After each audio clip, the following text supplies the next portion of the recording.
start the third period with the score of Florida 13, the California Quakes 12. The women at the front of the racehorse start as we begin every period. Breaking right out is Cindy Zimmerman, 36 for the California Quakes.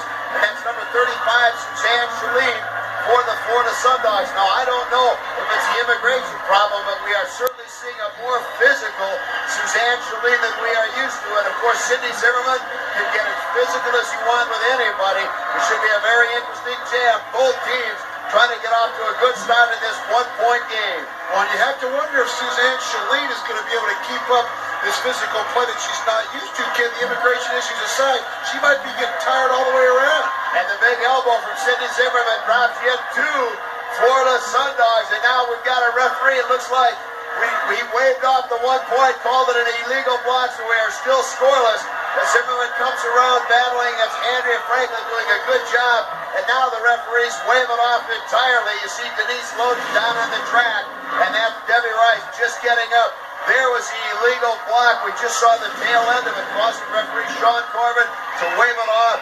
No points scored, so it's still 13-12 as we get underway with the second jam. You see Brooke Sunderman, they call her the Brook House, the lead blocker out, trying to spring free. She reaches back, gives the whip to Heather Sunderman, and Kathy Evangelo comes right on the inside and uses her momentum to drop Sunderman, but Sunderman very quick back on her feet, and now it's Brooke House and Evangelo at the very front. Kathy Evangelo reaching back and gives Gina Lombardo a push, and Lombardo breaks free. And you saw Heather Sunderman go down on that jam, Ken. We saw Suzanne Chalene for the Florida Sundogs go down on the last jam. The intensity of this game may be getting to these people who aren't usually called upon, but this kind of play is really affecting them as we get later on in the game here in the third period. Gina Lombardo now held scoreless in the first period by some great defensive play by the California Quakes, trying to get on the scoreboard and build a little lead for her team. And she goes right by Faith Urban. Urban just got tangled in her own skate. Amy Craig goes headfirst into the bar, 2 points, and down goes Brookhouse, courtesy of one of the other Sundogs, Gina Lombardo, very quick to put 3 points on the board for the Dogs.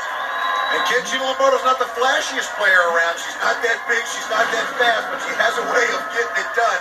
And Danny Wolf has the Chalene's attorney. Danny? All right, I'm here with William J. Schaefer.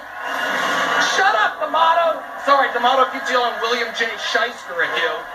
We know this week is the court hearing in front of the circuit court. Posse and Suzanne Chalene's fate will be up to the judge, Howard Weinberg. What do you think is going to happen, Mr. Schaefer? We're absolutely confident that they're going to be vindicated, and we think that when we get to the truth, we're going to find that Marco is behind these string of lies.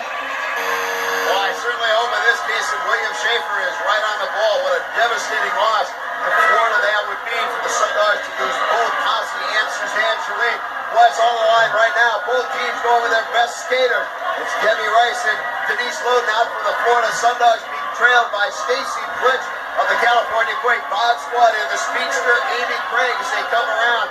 This is a close one. It is 16-12 Florida. You can tell both teams want to make a statement right here as they go with their best skaters very quickly. They're able to close on the pack. Let's see what kind of strategy we can see Rice and Loden talking about something. Loden with a whip spinner on the ice and a double tomahawk takes down both Blitz and Amy Craig. Debbie Rice goes by one of the California Quakes and very quickly cuts off the jam after scoring her 5th point of the day for the Sundogs.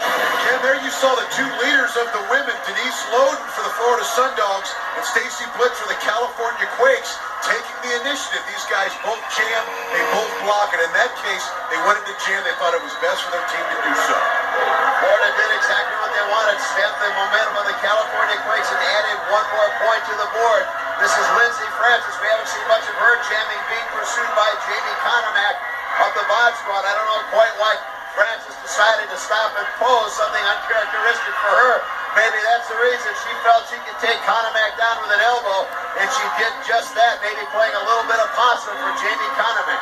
And Jamie Conomack always seems to do that, Ken. She seems to squawk and squawk and squawk, and her play is very erratic. I think she tires herself out by talking so much. And it looks like Lindsay Francis is tiring herself out posing. Now you see her putting one finger up. She's trying to call the play for the blockers out front, but she has to deal with Stacy Blitch. And we'll see how Blitch is able to do a job of blocking out. She has become one of the better women blockouters in the WSL. You saw the elbow drops Lindsay Francis right down. She turns around, looks up at the jam clock.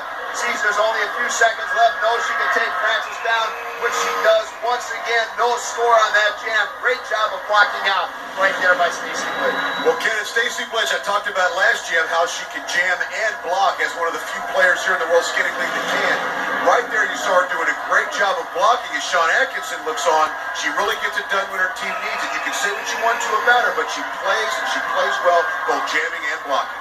We've got almost a replay at the end of the second period. Florida was in danger of pulling away, and the Quakes came up big at the end of the final jam of the second period. They're going to have to do it again now. And you see Debbie Rice and Amy Craig, two of the respective fastest skaters of women on their teams. And now it's Amy Craig out of Fairhope, Alabama, with the lead over Debbie Rice.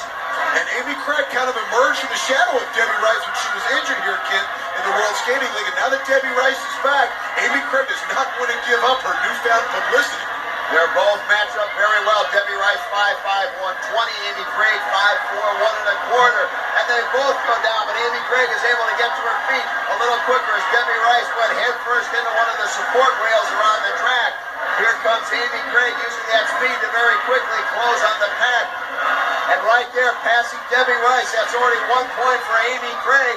As the Quakes come around, Craig is calling something out. The Quakes try and set up a lift. It was a little sloppy, a little spread out, but it worked to perfection as Amy Craig goes by past Rice, past the other four members of the Sundogs.